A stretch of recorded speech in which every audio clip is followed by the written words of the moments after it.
So up next we have Hiba Yele from Positive Change Toronto.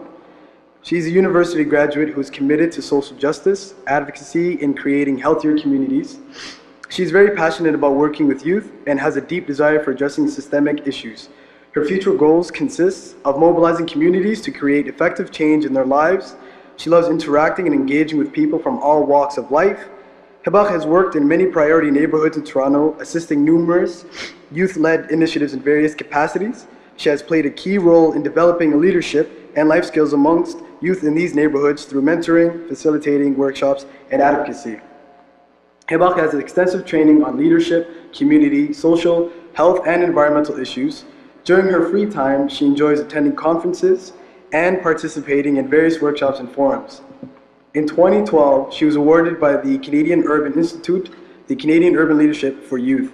As a recent graduate of City Leaders, the Creative Institute for Toronto's Young Leaders, a leadership program that is co-certified by the United Way and the University of Toronto. Hiba's experience and skills in civic engagement, leadership, and youth work has enabled her to take immediate action on various issues that affect her individually and the global community at large. So please help me welcome Hiba. Assalamu alaikum, everybody. I want to first thank the organizers for inviting me. I really love Ottawa. You guys are an amazing, amazing, amazing community. I'm just inspired, Ayan. Thank you for opening that conversation. There's a lot of stigma when it comes to mental health in our communities, and part of it is because we have to protect our honor, we have to protect guilt, we have to protect our families and all these intricacies. And I think having that conversation, we need to start having that conversation. The young people that I work with, the young people that I know, Alhamdulillah, the story that you shared, it seemed that you had positive coping mechanisms, but a lot of the young people that I work with don't have positive coping mechanisms, and that's why we find our young people engaging in behaviors that, are foreign to us. And so I really commend you, for coming out, because that is courage. That is really courage. So can we give her another round of applause?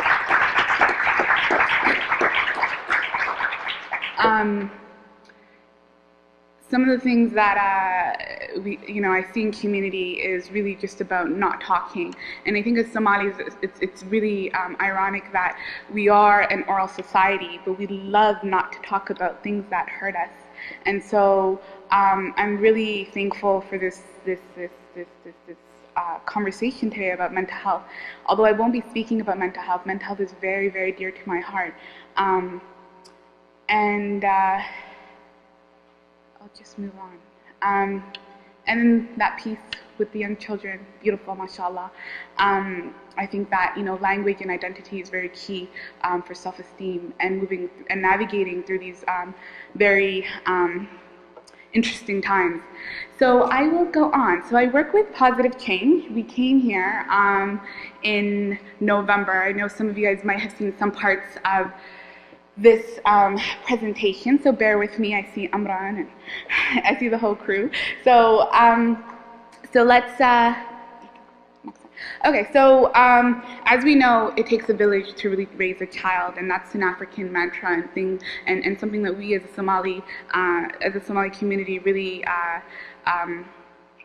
utilize.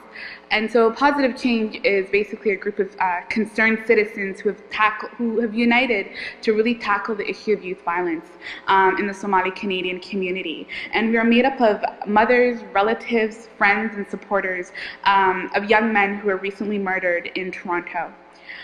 So we meet every Sunday. So I just put up an Instagram pic. I was trying to be cool, like the next photo. Yeah, so we really meet every Sunday at 11 a.m.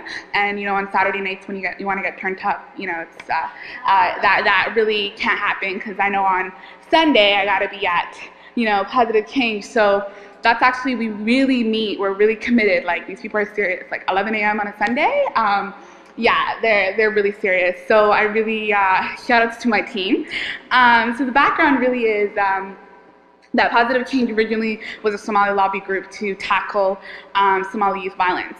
And in the summer of 2012, a bunch of people came together to really discuss what to do. So in June of that year, there was a slew of basically murders, young people just dying, and people say it was 6, but I've counted up to like 11 young men who were murdered. And at that time, the original members were Ilva Mabrale, Habiba Aden, Faduma Muhammad, and a bunch of other key stakeholders within the city. And really the momentum of the group really increased when Habiba Aden's son was murdered. And so for me, that was really interesting because Habiba Aden, usually when we talk about young people getting murdered, and sorry, and I don't want to dampen the mood about murder and violence, but when we talk about, you know, oh, they were involved in gangs, and that's really just the thing that comes into our mind. They're involved in gangs and they deserve it. And so really, Warsama, who's somebody I knew, was not involved in that lifestyle. And so, and even if an individual was involved in, you know, criminal activities or whatever it is, they don't deserve to die, you know? And so that's how the group really galvanized around that issue. And so Positive Change is, you know, volunteer run. We receive no funds. We, as I mentioned, meet every Sunday at 11 a.m. And we're respected and recognized in the short time that we've been together. So some of the things that we've accomplished in the past year, so we've accomplished a lot for a group that is very small and a group that really works hard. And so we've hosted a community forum on the justice system with Judge Budzinski, and some of the information was really remarkable about, you know, the community, because there's really a big disconnect between the justice system and the Somali community. And so we had an info session with this judge, and it was, for me, it was eye-opening, because there's a lot of things that I learned about, and a lot of the things, a lot of the mothers learned in order navigating the justice system. So that was really unique. We supported the setting up of a Somali liaison unit. Okay, I'm going to be really quick then. So we set up a Somali liaison unit, and that was really a fantastic move with the Toronto Police Services. And we've held a Somali youth job session with Toronto Police to get more young people involved with the, because you guys have like, what, 6 police officers? We only have 2 at the current moment. So you guys are really leading the way. Next, so we've secured summer positions for Somali youth in the Youth and Policing Initiative. We've lobbied for the creation of the TDSB task force for the success of Somali students. The dropout rate is about 37%.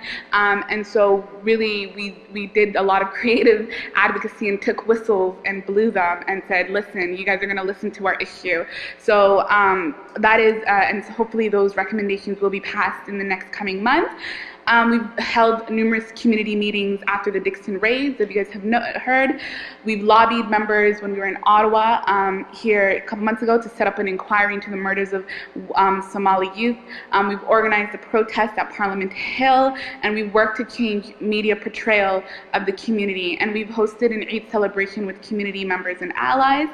In the next year, we hope to really push through the TDSB task force recommendations, to continue lobbying for the hiring of Somali officers, and work on mental health awareness in the community. And there's a whole bunch of other things that we're going to be doing as well, but we still need to do our 2014 strategic visioning. So these are just a couple of photos. So this was the community forum. This is the Somali liaison unit right after the Dixon raids, actually. This was our 1-year anniversary. So working to change the media portrayal, calling for the end of violence. We did a walk in Rexdale after a bunch of young men were murdered. This was in Ottawa a couple months ago. This was a protest, some familiar faces. So this was Judge Budzinski when we had the community forum as well. Dr. Hala Abdi came. That was an inspiring event that we supported and co-hosted. Is another Dixon, so this is a packed house after the raid. Community iftar, sorry, it's the same picture, my apologies. And so these are our young kids protesting as well. Ottawa, you can continue. Okay, and some of you guys have probably seen this from our Facebook as well. So some of the three things that we're really asking for from the federal government is to establish a judicial task force to investigate the dozens of unsolved murders of Somali Canadian youth in Alberta and Ontario, a provincial and federal government cooperation in creating targeted employment and training opportunities for Somali Canadian youth, provincial and federal governments review to strengthen the witness protection program and explore what can be done to better protect witnesses and encourage them to come forward in our community and give evidence when a violent crime is committed, free from intimidation and reprisal. So what we hope to accomplish in the next year is to continue to lobby for federal inquiry into the deaths of 50 Somali youth, to continue to lobby for increased employment, as I said, and encourage community engagement in the upcoming municipal election. So the work ahead is that we can't do this alone. We need your support. I have some flyers in the front over there, and if you can talk to me if you want to know how you can get involved. And next. And I just wanted to say a few points of the fact that, Somali youth, we are the future.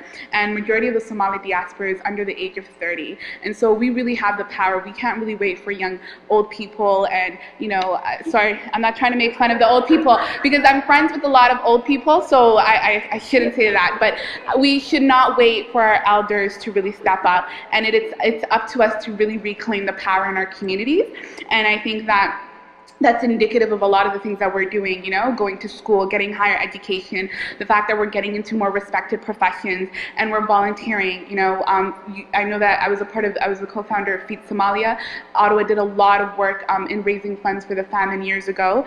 And so we are being noticed for positive things in our community. So the young woman who was speaking on climate change at the UN Forum on climate change a couple weeks ago, we are being, recognized in mainstream media for positive things. So let's remember that, and let's continue to inspire and work hard.